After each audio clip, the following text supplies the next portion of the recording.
Zacarias capítulo 4. Zacarias é o penúltimo livro do Antigo Testamento. Então você vai no Antigo Testamento, Zacarias capítulo 4. É um profeta menor, apesar de ser um livro de 12 capítulos, um livro grande, mas 14 capítulos, mas é um profeta menor. E muitas pessoas têm medo de Zacarias porque dizem, olha, é um livro difícil. Para aqueles que não sabem que tem Zacarias na Bíblia, não é Zacarias dos Trapalhões, ok? É Zacarias profeta mesmo de Deus. Capítulo 4. Amém? Todos acharam? Vamos ler? Diz assim a palavra do Senhor. Depois o anjo que falava comigo tornou a despertar-me como se desperta alguém do sono. E me perguntou, o que você está vendo? Respondi, vejo um candelabro de ouro maciço, com um recipiente para azeite na parte superior, e 7 lâmpadas, e 7 canos para as lâmpadas. Há também 2 oliveiras junto ao recipiente, uma à direita e outra à esquerda. Perguntei ao anjo que falava comigo, o que significa isso, meu senhor? Ele disse, você não sabe? Não, meu senhor, respondi. Esta é a palavra do Senhor para Zorobabel, não por força, nem por violência, mas pelo meu Espírito, diz o Senhor dos Exércitos. Vamos ler juntos? Não por força, nem por violência, mas pelo meu Espírito. Mulheres, não por força, nem por violência, mas pelo meu Espírito. Homens, não por força, nem por violência, mas pelo meu Espírito. Todos novamente, não por força, nem por violência, mas pelo meu Espírito, diz o Senhor dos Exércitos. O 7 diz, quem você pensa que é, ó montanha majestosa? Diante de Zorobabel você se tornará uma planície, algumas versões dizem campina. Ele colocará a pedra principal aos gritos de Deus abençoe, Deus abençoe. Então o Senhor me falou, as mãos de Zorobabel colocaram os fundamentos desse templo, suas mãos também o terminarão. Assim saberão que o Senhor dos Exércitos me enviou a vocês. Pois aqueles que desprezaram o dia das pequenas coisas, algumas versões dizem dos pequenos começos, terão grande alegria ao verem a pedra principal nas mãos de Zorobabel. Então ele me disse, estas 7 lâmpadas são os olhos do Senhor que sonam toda a terra. A seguir perguntei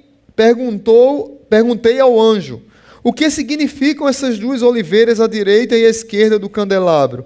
E perguntei também, o que significam estes 2 ramos de oliveira ao lado dos 2 tubos de ouro que derramam azeite dourado? E ele disse, você não sabe? Não, meu senhor, respondi. Então ele me disse, são os 2 homens que foram ungidos para servir ao soberano de toda a terra. Aleluia. Pai bendito, que a Tua palavra encontre abrigo em nossos corações e que o poder que nos desperta do sonambulismo, do sono, da preguiça espiritual, que nessa noite ele encontre abrigo em nossas vidas e venha nos despertar do sono, venha nos despertar da letargia espiritual e que possamos crescer na graça e no conhecimento do Senhor Jesus. No nome dele nós oramos. Amém. Queridos irmãos, nesse capítulo 4 de Zacarias, você vê uma visão que Zacarias tem. Pode ficar com a sua Bíblia aberta, que é melhor. Você vê o oráculo de Deus sendo exposto ao profeta pelo anjo. E você vê o profeta perguntando ao anjo o que significava aquele oráculo. E o anjo explica ao profeta o significado. A situação aqui era interessante. O rei Ciro havia dado um decreto E o povo que passou 70 anos cativo na Babilônia tinha voltado, mais de 50.000 pessoas tinham voltado para Jerusalém. E quando voltaram para Jerusalém, voltaram com o intuito de reconstruir a nação e de também reconstruir o templo de Jerusalém. Então, a situação aqui era bem interessante, que Zacarias, por ser contemporâneo de Ageu, por ser contemporâneo, você vai ver muita ligação aqui desse texto com Ageu, com Esdras e com Neemias. Mais com Esdras do que com Neemias e com Ageu também, porque eles estavam falando diretamente da reconstrução do templo de Salomão, que havia sido destruído quando o povo foi levado cativo para a Babilônia, o Iraque hoje. Então, Zorobabel, ele colocou aquela primeira pedra, começou a reconstrução e passaram-se 16 anos e Zorobabel estava extremamente desanimado. Por que desanimado? Porque essas pessoas que ficaram em Jerusalém durante os 70 anos começaram a comparar a reconstrução do templo novo com o templo de Salomão antigo. Então, o templo de Salomão antigo era o templo, não é isso? Que Davi conseguiu todos os recursos e Deus não permitiu que Davi construísse, e quem construiu foi o seu filho Salomão, mas era um templo espetacular. Aquele templo, esqueça, ele foi destruído. E aqui, esse segundo templo, ele é reconstruído não naquelas qualidades, porque as pessoas não tinham mais aqueles recursos, as pessoas estavam abatidas, eles estavam voltando de 70 anos de cativeiro babilônico, e os colonos da terra, aqueles que ficaram ali cuidando, eles estavam desanimados e estavam desanimando os líderes da reconstrução. Ou seja, Zorobabel, que ele veio como governador, e Josué, que veio como sacerdote, estavam tristes. É interessante que Zacarias começa a ter algumas visões, e essas visões de Zacarias são como um quiasmo. Quiasmo é uma forma literária hebraica de uma poesia, de que a primeira estrofe combina com a última, a segunda com a penúltima, e assim a terceira com a antepenúltima, e assim sucessivamente até chegar à do meio, sempre é ímpar, porque tem a central. A visão do capítulo 4 é a visão central dele, num quiasmo da poesia desse livro.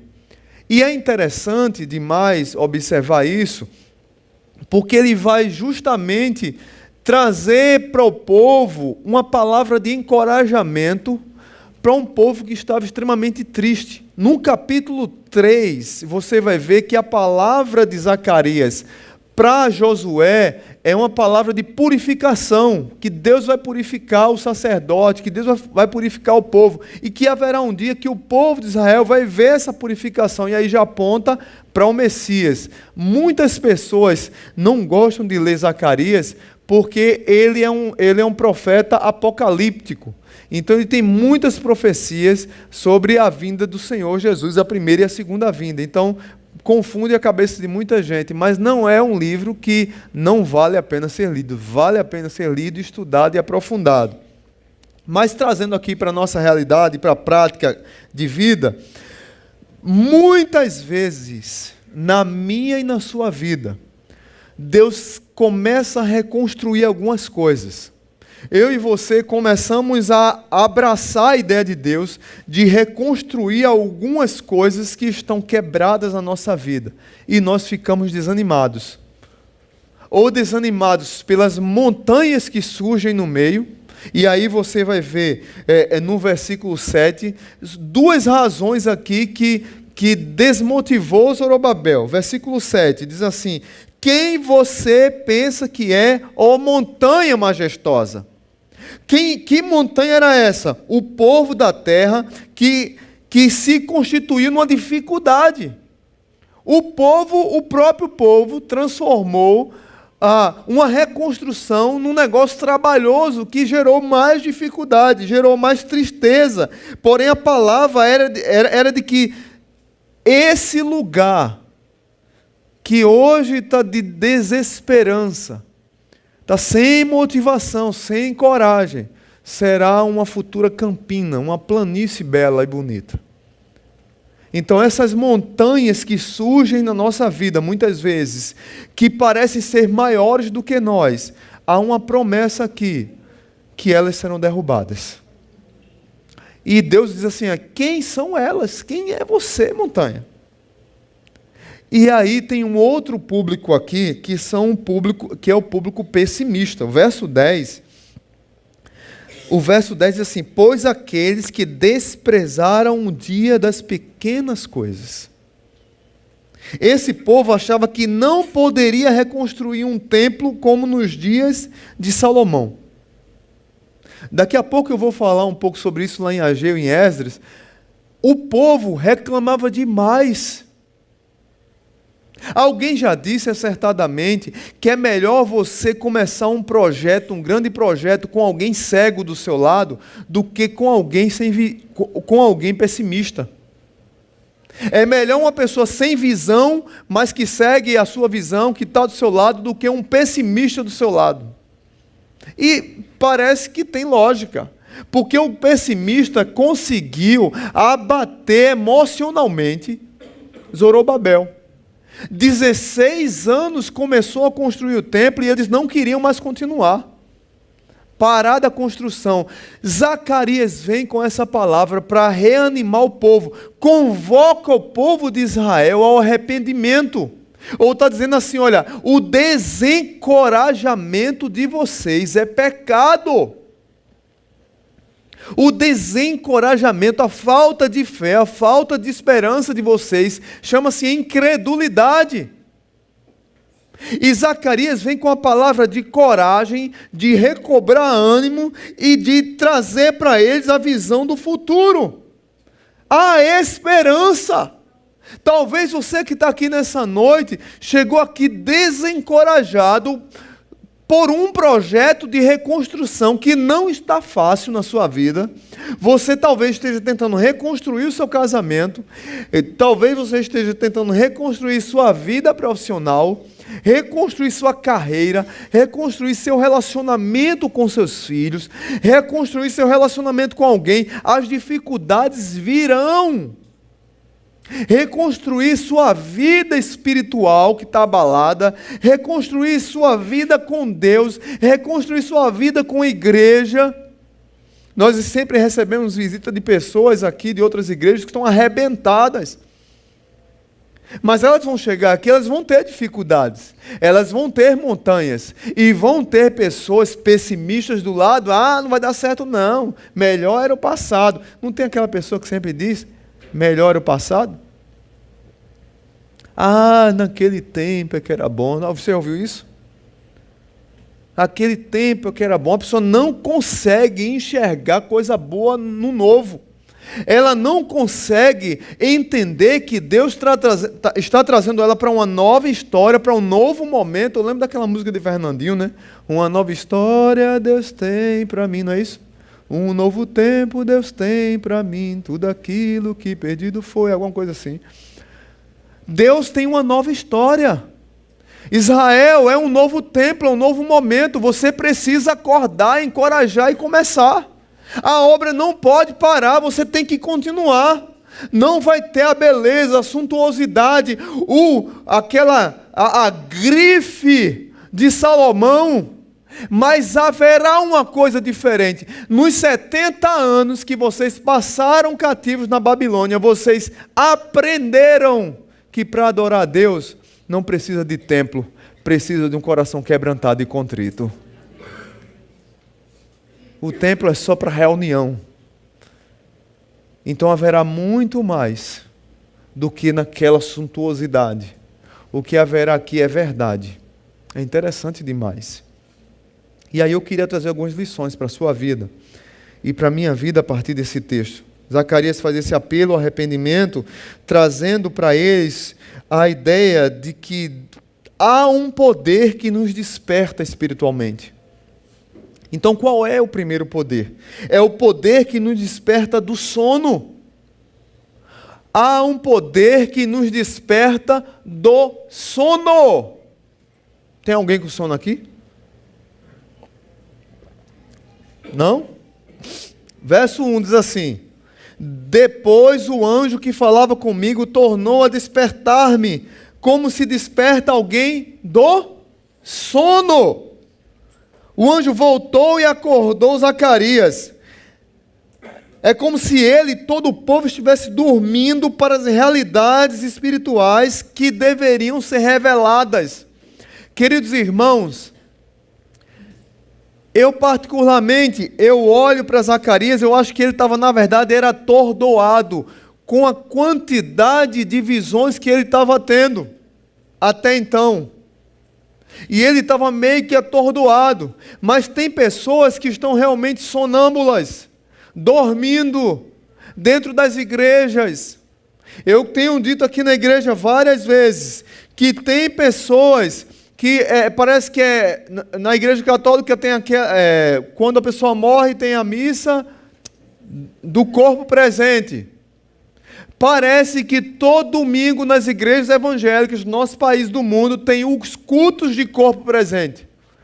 A quantidade de crentes que estão dormindo dentro das igrejas, você não tem noção, porque eles fecharam os olhos para a vida espiritual, para o relacionamento com Deus, para a intimidade com o Espírito Santo, para buscar aquecer o coração, fortalecer o coração, se encorajar, baseado num poder do Espírito Santo. E Deus está dizendo: acorda.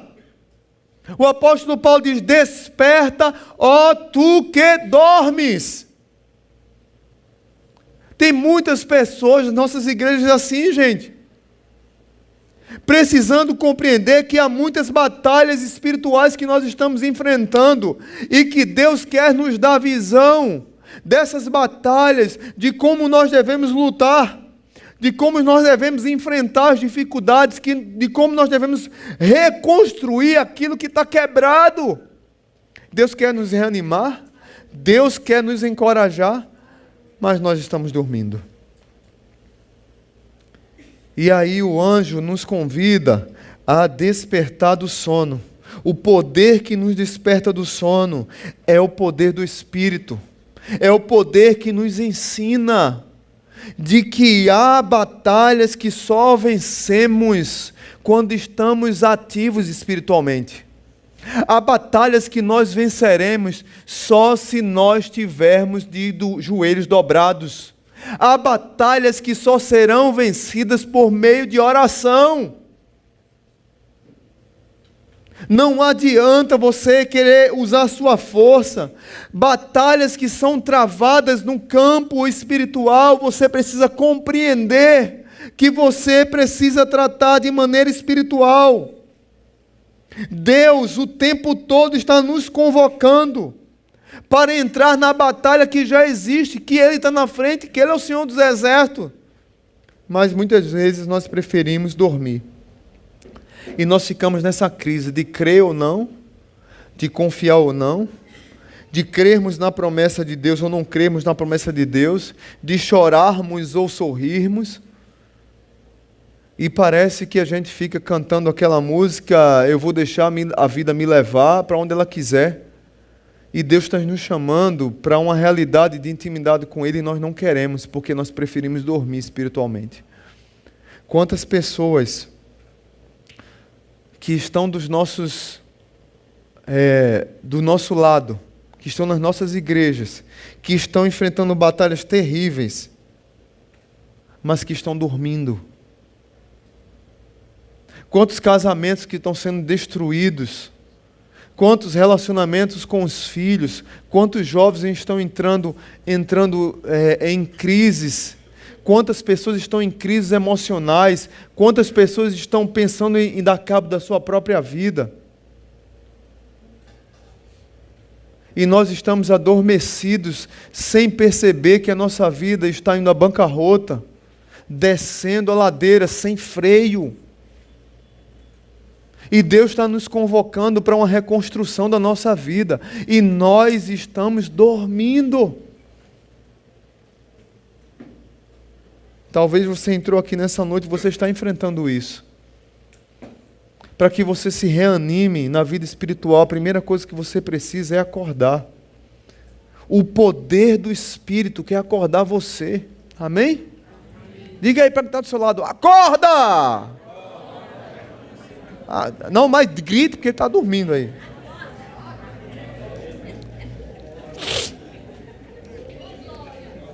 Acorda! Acorda, irmão. O poder que nos desperta do sono. Segunda lição: o poder que nos fortalece. E aí eu quero tirar algumas lições do verso 2 ao 6. Verso 2 ao 6, veja comigo, diz assim: e me perguntou: o que você está vendo? Vejo um candelabro de ouro maciço, com um recipiente para azeite na parte superior, e 7 lâmpadas e 7 canos para as lâmpadas. Esse candelabro era diferente do que Moisés instruiu lá em Êxodo. Há também 2 oliveiras junto ao recipiente, uma à direita e outra à esquerda. Perguntei ao anjo que falava comigo: o que significa isso, meu senhor? Ele disse: você não sabe? Não, meu senhor. E esta é a palavra do Senhor para Zorobabel, não por força, nem por violência, mas pelo meu Espírito, diz o Senhor dos Exércitos. O poder que nos fortalece não é o poder da nossa força, é o poder do Espírito. A melhor força do crente é a sua fraqueza. Paulo diz que quando eu sou fraco, aí é que eu sou forte. A melhor força do crente é a sua fraqueza. Porque na sua fraqueza ele se enche do poder do Espírito Santo. O poder do Espírito Santo é o poder que ressuscitou Jesus dentre os mortos. Meus irmãos, nós precisamos voltar a crer nisso e desfrutar desse poder que se aperfeiçoa na nossa fraqueza e que Ele nos traz a uma realidade de intimidade com Deus que nós não temos. E aí eu quero só explicar algumas coisas antes de continuar aqui. O candelabro, eu não vou entrar em detalhes, porque uma das pregações da série Fire, eu explico sobre o candelabro, eu não sei quem lembra. Mas umas eu preguei sobre isso. Então, só para recapitular aqui, quem não assistiu, o candelabro representa o povo de Israel e hoje, em nosso contexto, representa a igreja. O vaso de azeite representa o quê? O Espírito Santo. O azeite representa o Espírito Santo. Antigamente o sacerdote, o profeta, ia ungir o rei, ia ungir alguém para algum ofício, ele ia com chifre, e no chifre tinha um azeite que era preparado para aquilo, aromatizado, e derramava na cabeça e descia pela barba. Tem até o Salmo que fala sobre isso, né? Descia pela barba e escorregava pelo corpo, escorria pelo corpo. Ficava todo banhado pelo azeite. E a ideia de que ele era banhado pela presença do Espírito Santo, era ungido por Deus. Hoje nós já temos o Espírito Santo. Amém? Nós já temos. Você sabia que você é aromatizado? Amém? Tem uns crentes que não gostam não, né? Mas tem uns que gostam. O aroma do Espírito, olha aí que bênção. Fazendo a analogia com o azeite. Nós fomos banhados definitivamente, ungidos pelo Espírito Santo, selados pelo Espírito Santo. As 7 lâmpadas representam os crentes, a ideia de iluminar da luz do mundo. E aí eu não vou entrar mais nos detalhes do candelabro, porque já tem outra mensagem da série. Mas a grande lição dessa visão aqui, desse texto que nós lemos, é que o suprimento do azeite era ilimitado. Aqueles que iriam fazer a obra, aqueles que precisavam de apoio, aqueles que precisavam de força, eles tinham força contínua. Eles tinham poder contínuo, era ilimitado, esbanjava O azeite esbanjava para quem precisava. Peça ao Senhor e você terá. É a ideia de que esse suprimento ele não vai acabar, e nós já temos de uma vez por todas, e muitas vezes nós é que apagamos a ação do Espírito Santo na nossa vida, mas o Espírito Santo, o tempo todo na minha e na sua vida, ele está esbanjando a presença dele, a ação dele, mas eu estou dormindo. Quando eu não estou dormindo, quando eu estou acordado, o que eu quero fazer é usar minha força, é vencer na minha força, é que as coisas têm que ser do meu jeito. E aí nós usamos todos os nossos argumentos, e a revelação de Deus a Zorobabel era de que todo o seu trabalho não dependia da força de Zorobabel. Zorobabel, você está triste? 16 anos sem reconstruir. Mas Zorobabel, nesses 16 anos, você quer reconstruir o templo na sua força. E aí nós temos argumentos da força física, nós temos argumentos de gestão administrativa.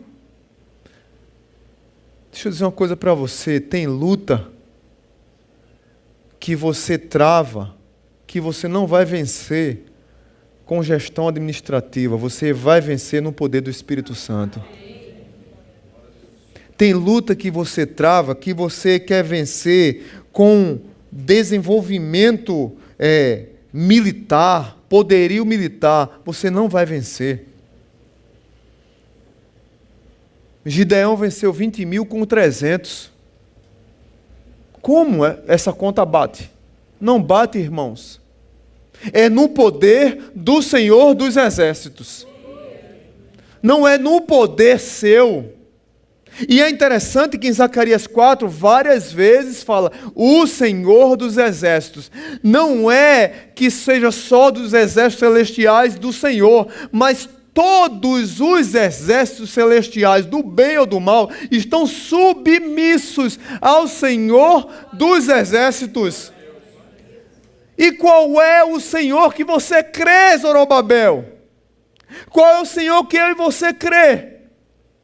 Nós precisamos despertar, porque muitas vezes a gente quer usar a nossa técnica administrativa, financeira, nossa estratégia política, nossa inteligência humana, e muitas vezes nós vencemos batalhas por estratégia de politicagem, e nós usamos a política da maneira errada, e nos transformamos a política numa maldição, e vencemos por estratégias de políticas maldizentes. Muitas vezes nós conseguimos vitórias que nós não deveríamos vencer. Muitas vezes nós entramos em batalhas que nós não deveríamos entrar. Muitas vezes nós brigamos com pessoas que nós não deveríamos brigar. É assim? Você já entrou numa briga e se arrependeu? Disse, rapaz, que besteira eu fiz. Você sabe que aquela briga não era sua, era do Espírito. E você deveria orar mais, e você não orou. E você deveria colocar os joelhos no chão, porque de joelho nós andamos mais rápido. E você não orou. E o resultado foi que rompeu uma amizade, rompeu uma relação, rompeu uma relação com o filho, uma crise na empresa. Uma coisa que era um copinho d'água se transformou numa tempestade porque você queria tratar com as suas forças. Tem que ser do meu jeito. A linha do trem quem vai colocar sou eu. A distância é minha, é do meu jeito. Espírito, dá licença, fica do lado de fora. E Zacarias está dizendo, não por força nem por violência, mas pelo meu Espírito. É esse poder que nós devemos recorrer. Esse Espírito é que vai nos dar os frutos. Esse Espírito é o Espírito de Deus que diz assim, filho, eu tenho o que você precisa. Busque, que você vai encontrar. Porque nós não temos buscado esse poder que nos fortalece. Porque nós queremos lutar com nossas próprias forças. Eu lembrei de um fato que aconteceu comigo há alguns anos, mais de 10 anos. Eu era seminarista e eu estava com uma situação bem delicada para resolver. Eu tinha que conversar com uma pessoa sobre um determinado comportamento dela, e eu disse: pastor, me ajuda, eu tenho que conversar. E meio que já a igreja já estava sabendo de uma crise, todo mundo cobrando, e eu era líder dos adolescentes à época, e eu tinha que conversar com esse jovem, e eu disse: pastor, o senhor tem que me ajudar, como é que eu vou resolver isso? Ele disse: não, eu não vou não, eu queria que o pastor fosse comigo para resolver o problema. Aí ele disse: não, cara, o problema é sério, eu vou estar orando e dando na retaguarda aqui. Você é vanguarda, você é fuzileiro naval, vá na frente, olha. Eu, sim, o senhor está com medo do pau que vai comer, né? E uma crise, eu estava aflito, e eu disse: meu Deus do céu, o que é que eu vou fazer? Aí eu fiz o que... Eu disse: eu vou pedir aos irmãos do fogo para me aconselhar. Aí a turma disse: pastor, jejum e oração. E eu disse: tá bom, e eu vou orar. E vou jejuar. Jejuei nem tanto, mas orei praticamente um mês para uma conversa, gente. Uma conversa. Eu mal pra caramba. Sabe qual era a minha crise? Como é que eu vou começar a conversa? Porque era uma conversa muito difícil. E quem me conhece sabe que eu não tenho, uma coisa que eu não tenho é dificuldade de começar a conversa. Mas essa eu estava. Aí eu vou para casa da pessoa, aí vai cafezinho para lá, bolacha para cá, e um mês já de orado eu estava lá blindado pelo Espírito Santo, né? Então eu posso começar a conversa, né? E enrolando, né? Soldado com medo, né? Meu Deus do céu, como é que eu vou começar? Aí a pessoa disse assim: Marcelão, me chamavam de Marcelão, Marcelão, senta aí, eu quero conversar contigo. Eu já me assustei, disse: pronto, vou apanhar agora. Aí foi e começou a conversa. Ele começou, não fui eu. O que eu queria, o tapete pronto lá. Espírito Santo, gente. Aleluia. Amém? Não foi a minha força, foi na força do Espírito. Eu achava que eu ia resolver o problema, não sou eu que resolvo, é o Espírito. Como um pastor que contou, eu estava ouvindo uma reflexão, e o pastor dizendo que estava viajando, e uma pessoa ligou para ele da diretoria e disse: pastor, teve uma reunião aqui hoje do conselho e o pau comeu, eu quero dizer, olha, eu estou fora da diretoria e eu vou sair da igreja. E o pastor: meu Deus do céu, como é que pode um negócio desse? Eu estou aqui viajando nessa crise aí. E aí o pastor disse assim: meu irmão, não faça isso.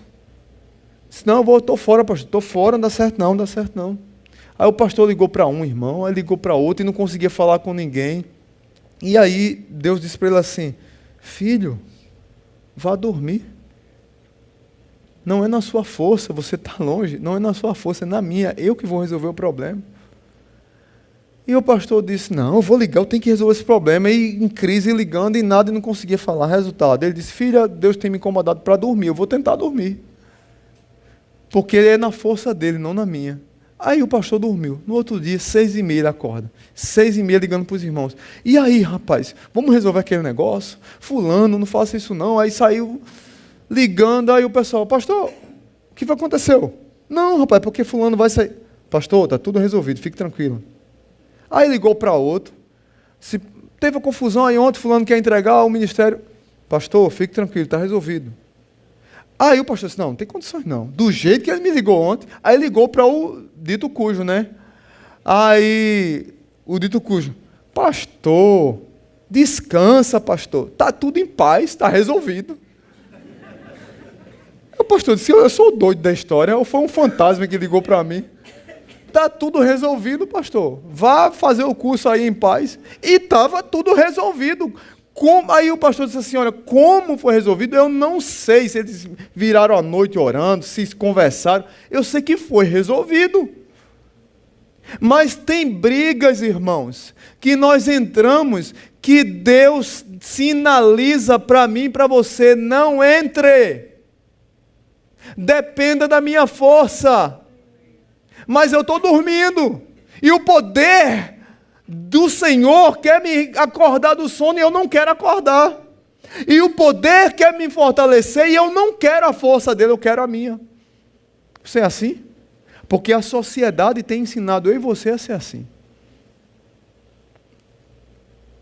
Você consegue, tudo depende de você. Se você não tiver, não funciona. Você é o cara. Deus olhou para o céu e disse, olha, é o cara, né? Você acha que você... Romário era o cara da área. Romário pode dizer, eu acho que ele tem um negócio com Deus que não dá para entender. Pelo menos na área do futebol ali. Mas não entre nessa de que você é o cara da força. Não é à toa que os nossos irmãos em Cristo do Lucasfilm diz assim, que a força do Senhor esteja com você. Não é à toa, né, gente? Amém? Amém? Vamos seguir. Primeiro poder é o poder que nos desperta do sono. Segundo, o poder que nos fortalece. O segundo é o poder que nos garante a vitória contra o desânimo. E aí, se você está desanimado, preste bem atenção agora. Verso 7. É Deus falando, gente, através do anjo. Quem você pensa que é, ó montanha majestosa? Diante de Zorobabel, você se tornará uma planície. Algumas Bíblias dizem aí Campinas. Diante de Zorobabel, você se tornará uma campina. Ele colocará a pedra principal aos gritos de Deus abençoe, Deus abençoe. E a ideia aqui é de perfeição. Deus faz tudo com perfeição. Deus abençoe, glorificado seja o nome de Deus. O que Ele faz é perfeito, Ele começa e termina. A ideia é essa. E o verso 8 diz, então o Senhor me falou, as mãos de Zorobabel colocaram os fundamentos deste templo. Suas mãos também o terminarão. Assim saberão que... Olha aí o Senhor de novo dos exércitos. Assim saberão que o Senhor dos exércitos me enviou a vocês. Pois aqueles que desprezaram o dia das pequenas coisas terão grande alegria ao verem a pedra principal nas mãos de Zorobabel. Que texto fantástico, gente. Zorobabel precisava de duas coisas. Primeiro, crer na promessa de Deus. Verso 9, diz que ele colocou a primeira pedra, a pedra fundamental, e ele colocaria a pedra principal para terminar a construção do templo. E no verso 10, ele precisava crer que todo o processo está debaixo do controle de Deus. Todo o processo está debaixo do controle de Deus. Eu lembro daquele texto que o apóstolo Paulo fala lá em Filipenses, capítulo 1, verso 6, aquele que começou a boa obra em minha vida há de completá-la até o dia de Cristo Jesus. Amém? Aquele que começou a boa obra. Zorobabel, você não está sozinho.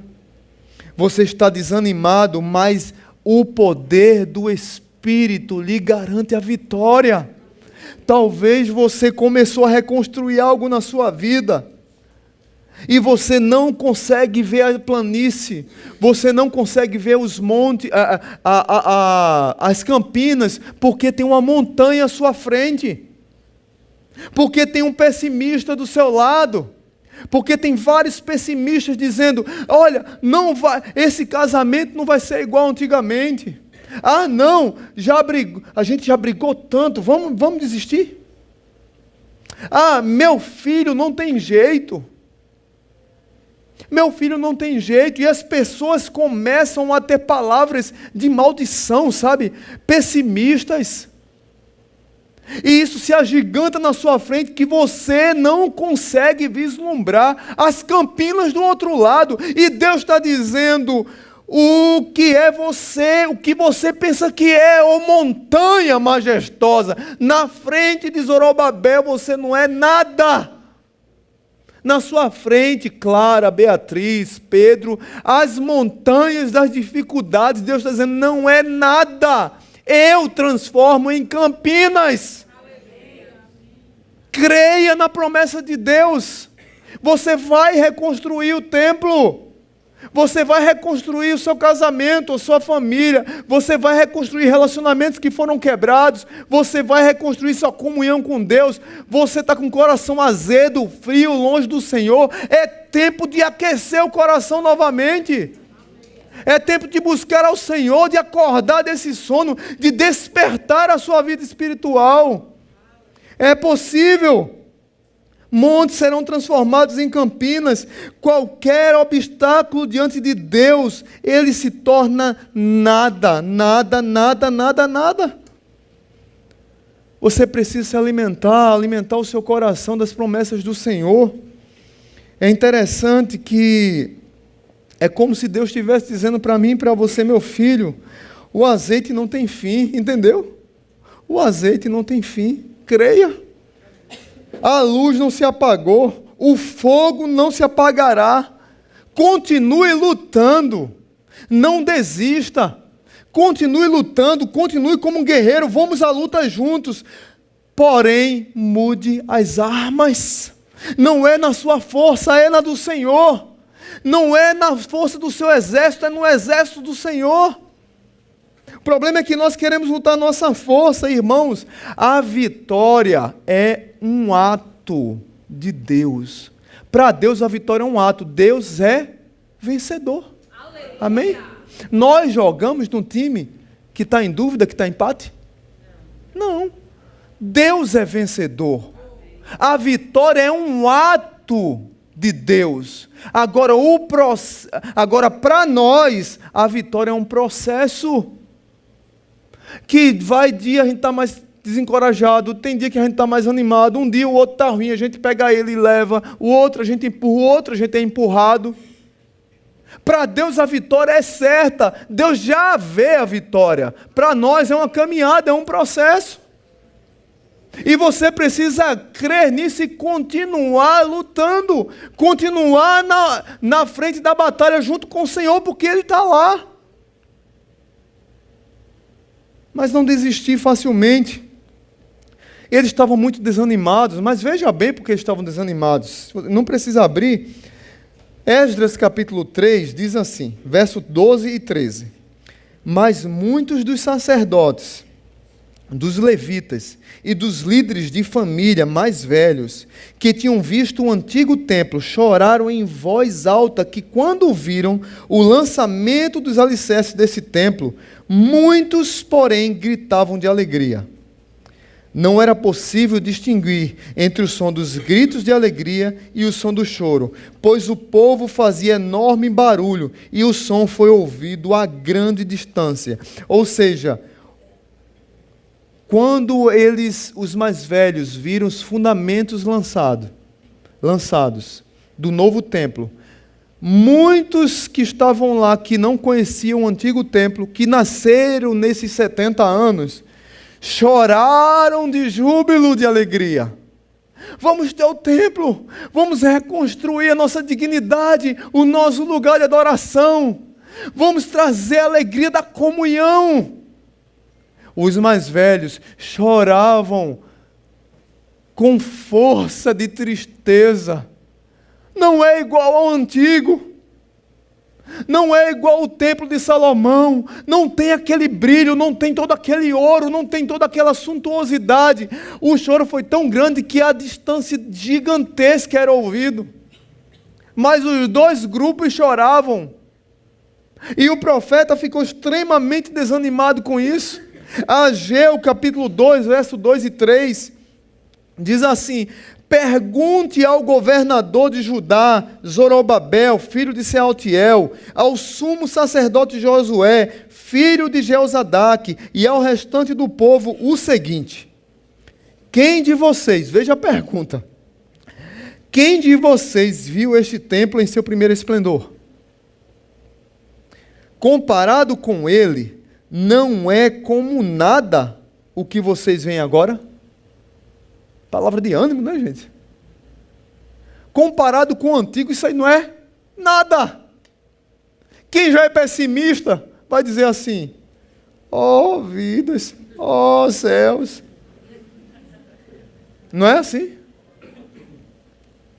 Quando a gente comprou lançamos a campanha da compra do terreno aqui, a igreja empolgada, todo mundo empolgado, e algumas pessoas com medo. Algumas pessoas com medo e com o pé no chão, diferente. Mas teve pessoas pessimistas que eu tive que chamar a atenção. Não vai dar certo, pastor, pelo amor de Deus, é um prejuízo, isso aí não vai dar certo, a gente vai morrer, não sei o quê, e vai acabar a igreja. E só palavra negativa. Meu Deus do céu, eu vou ter que orar. A dia de finado eu vou ter que acender vela para esse irmão. Porque só negativo, só palavra negativa. E aí eu lembro que nós queríamos lançar a campanha para com 2 anos nós comprarmos o terreno. E aí nós lançamos a campanha, com 3 meses nós compramos um terreno, com 2 anos nós terminamos de pagar o terreno, nós não temos dívida nenhuma, nós estamos no azul, graças a Deus, nós pagamos o terreno, foi sacrificial, foi duro, foi barra pesada, mas o terreno está escriturado, registrado e é da Igreja Batista Zona Sul. Amém? Terminou, gente. Mas eu estava como Zorobabel ali, em alguns momentos, porque às vezes tem pessoas que chegam e com palavras negativas. Nós precisamos de ter fé que Deus pode restaurar a nossa história. E o último poder que eu quero trazer para você, convidando a você para enxergar com olhos espirituais, é o poder que nos comissiona para a missão. Deus não nos restaura a vida para ficarmos na mesmice. Deus não restaura a nossa vida para sermos crentes de banco. Deus restaura a nossa vida para a missão. Deus restaura o templo para animar o povo a ser luz para as nações. Israel foi convidada por Deus para ser luz para os povos. E o verso 11 ao 14 diz assim: a seguir, perguntei ao anjo, o que significam essas 2 oliveiras à direita e à esquerda do candelabro? E perguntei também, o que significam esses 2 ramos de oliveira ao lado dos 2 tubos de ouro que derramam azeite dourado? Ele disse, você não sabe? Não, meu senhor, respondi. Então ele me disse, são os 2 homens que foram ungidos para servir ao soberano de toda a terra. O poder que nos desperta do sono, o poder que nos fortalece, o poder que nos dá vitória contra o desânimo, é o poder que nos convoca para a missão. Quem são esses 2 ramos de oliveira? O sacerdote era quem? Josué. E o governador era Zorobabel, que representava a presença de Deus para o povo. E o texto diz que são os 2 homens que foram ungidos. E aí eu quero trazer para nós, quem são os ungidos do Senhor hoje? Quem, gente? Nós! A igreja do Senhor é ungida. Literalmente a palavra ungidos do Senhor significa filhos do óleo, filhos do azeite. Você entenda que você é filho do óleo da unção. Você é filho do óleo, você foi ungido pelo Espírito Santo de Deus para ser luz para as nações. Você foi ungido para ser diferencial, para ser referência àqueles que estão em trevas. E nesse sentido, queridos, eu posso afirmar categoricamente que é um privilégio ser ungido do Senhor. É um privilégio andar como... Já pensou se fosse na prática assim, a gente tomasse um banho de óleo, hein, pastor Arthur? Do óleo aromatizado, um cheiro aí, os crentes tudo cheirando assim a cidade, ó. Não é isso? Como Paulo diz lá em Coríntios, né? nós somos o bom perfume de Cristo. Para uns tem cheiro de morte e para outros tem cheiro de vida. Estão conseguindo compreender? O óleo, o azeite da unção era um azeite perfumado. Nós deveríamos sair perfumando, porque nós somos ungidos do Senhor. E as pessoas precisam ver em nós essa unção. Num pastoreio, no cuidado, no amor, na fé, na oração, no aconselhamento, no zelo com as coisas de Deus, com a não briga no Facebook por causa de político, que se transformou num Deus para muita gente, no exemplo, no ato de poder, na maneira de liderar. É interessante que Zacarias capítulo 8, verso 23 diz assim: assim diz o Senhor dos Exércitos. Naqueles dias, 10 homens de todas as línguas e nações agarrarão firmemente a barra das vestes de um judeu e dirão: nós vamos com você, porque ouvimos dizer que Deus está com vocês. Zacarias era um profeta escatológico, porque ele diz o que vai acontecer com a grande igreja do Senhor no futuro. A grande Israel estará reunida e as pessoas se converterão, como diz o missiólogo Michael Gorin, que esteve aqui conosco ano passado. As pessoas se converterão não porque nós saímos para fazer missões para elas. Elas se converterão porque elas verão o óleo da unção em nós, verão a luz do mundo em nós, e elas quererão agarrar nosso calcanhar, nossa perna e dizer assim: eu cheguei aqui pelo aroma, pelo cheiro, porque Deus está com vocês. O poder que nos acorda e que nos fortalece é o poder que nos comissiona. Então acredite que Deus te chamou e tem algo para fazer através da sua vida. Talvez Deus esteja te convocando hoje para um despertamento espiritual. Você está desanimado. Você talvez chegou aqui desanimado. Tem coisas na sua vida que precisam ser restauradas e reconstruídas. E assim como Zorobabel, você está sem esperança, olhando para as palavras pessimistas. Em nome de Jesus, que Deus quebrante o seu coração e creia que Deus pode fazer a mudança. A minha oração é que você seja reanimado e desfrute desse poder de Deus. As montanhas das dificuldades, o pessimismo podem surgir, mas você irá vencê-los. Porque não é por força nem por violência, mas é pelo poder do Espírito. E no poder do Espírito você vence montanha, e no poder do Espírito você vence o pessimista. Amém? Curva a tua cabeça e vamos agradecer a Deus. Pai bendito, muito obrigado. Abençoa a tua igreja, Pai. Talvez tenham pessoas aqui que precisam despertar espiritualmente. E nessa noite o Senhor queria falar comigo. E o Senhor queria talvez falar com algumas pessoas aqui que talvez precisam despertar de um sono espiritual. Despertar da sua vida, despertar de crises.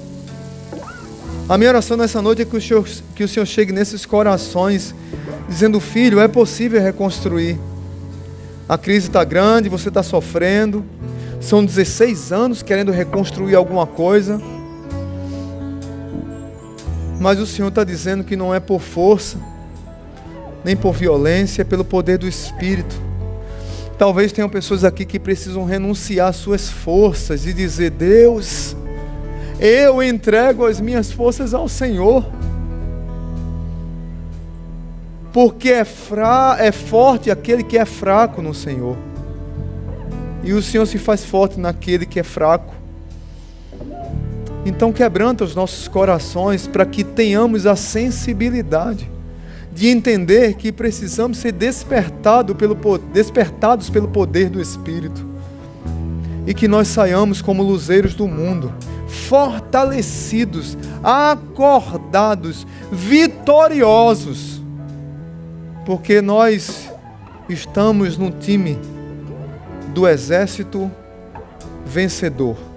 Porque o Senhor é o Senhor do exército. No nome de Jesus, amém. Vamos ficar de pé, vamos cantar essa música. Tu és tudo que eu mais quero, o meu fôlego tu és,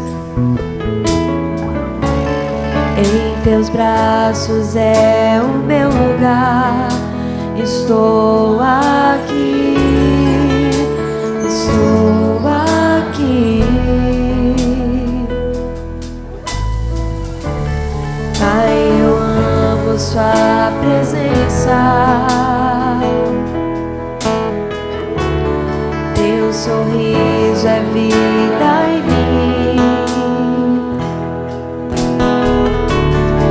Eu seguro em tuas mãos, confio em ti, confio em ti. Quero ir mais fundo, leva-me mais perto, onde eu te encontro, no lugar secreto, aos teus pés me rendo, pois a tua glória quero ver.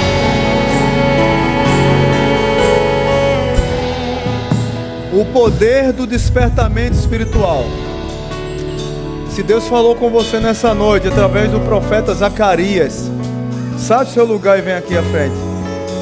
Se tem situações na sua vida que precisam ser reconstruídas, mas você está desanimado, saia daqui hoje decidido. Deus me encorajou. Pode vir aqui para frente, ó. Pedir para sair do corredor. Pode vir aqui para frente, gente. Nós vamos continuar cantando a música, mas que você saia do seu lugar. Pode vir, gente. Se Deus falou com você, venha. Pode vir aqui. Deixa o corredor aberto. Deixa Deus falar contigo. Pode vir. Pode vir. Vamos deixar o corredor livre. Deixa Deus falar contigo. Deixa Deus restaurar a tua vida, reconstruir, reanimar a tua história. Amém? Se tiver mais alguém, pode vir. É tempo nosso.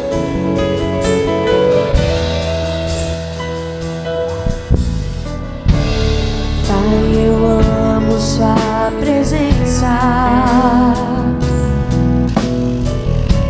o teu sorriso é vida em mim.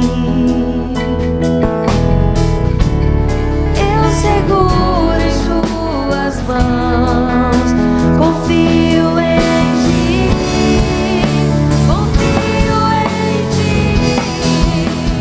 Quero ir mais fundo, leva-me mais perto, onde eu te encontro, no lugar secreto, aos teus pés me rendo, pois a tua glória quero ver.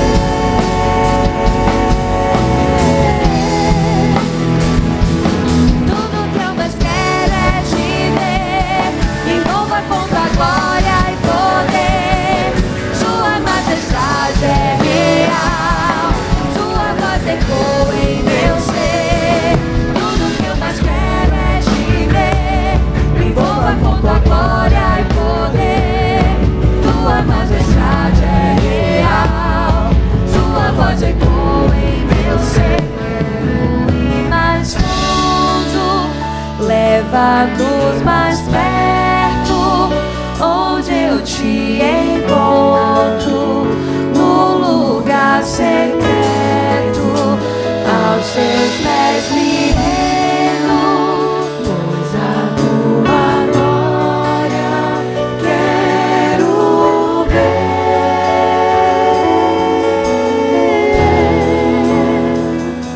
Pai bendito, muito obrigado, Senhor.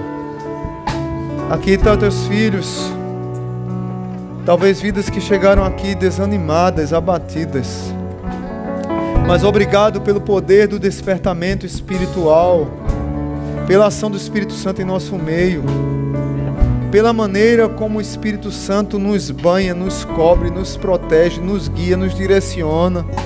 nos ajuda a continuar na batalha mesmo quando fraquejamos. Muito obrigado pelo bom perfume de Cristo que chega na nossa vida com o poder do Evangelho, que salva, que dá esperança, que restaura, e que nós podemos dizer com todas as letras garrafais: nós jogamos num time vencedor. Abençoa essas vidas que estão aqui, Pai. Eu não sei qual é o templo que elas estavam construindo e que talvez chegaram pessimistas próximos, e que talvez montanhas surgiram na sua frente e que lhe desestimularam, que desencorajaram, que lhe trouxeram desesperança. A minha oração, Pai bendito, é que esses amados possam sair daqui hoje com essa palavra encorajados a compreender o Teu chamado, para desfrutar da presença do Senhor e andar em vitória na força do Senhor e não na deles. A andar em vitória, despertados do sono, acordados, sendo sensíveis à voz do Senhor, entendendo que muitas brigas que nós entramos não são nossas brigas, muitas lutas, muitas lágrimas que derramamos não são lágrimas que deveríamos derramar, porque vem de lutas que nós não deveríamos ter lutado. O Senhor nos convida a dobrar o nosso joelho, o Senhor nos convida a depender da força do Espírito Santo, e muitas vezes nós, nesse mundo maluco que nos ensina a sermos mais fortes, mais poderosos, que é do nosso jeito, e nós vamos assimilando isso, isso vai destruindo a nossa vida, destruindo a nossa sensibilidade. Pai, reconstrói aqui vidas, reconstrói aqui casamentos, reconstrói aqui vida espiritual, reconstrói aqui vida financeira, reconstrói aqui relacionamento com o Senhor, relacionamento e intimidade com o Espírito Santo, relacionamento com Jesus, com a palavra, com a igreja, com amigos, relacionamento com o nosso país. Precisamos ter esperança de que o Senhor pode mudar a história do nosso país.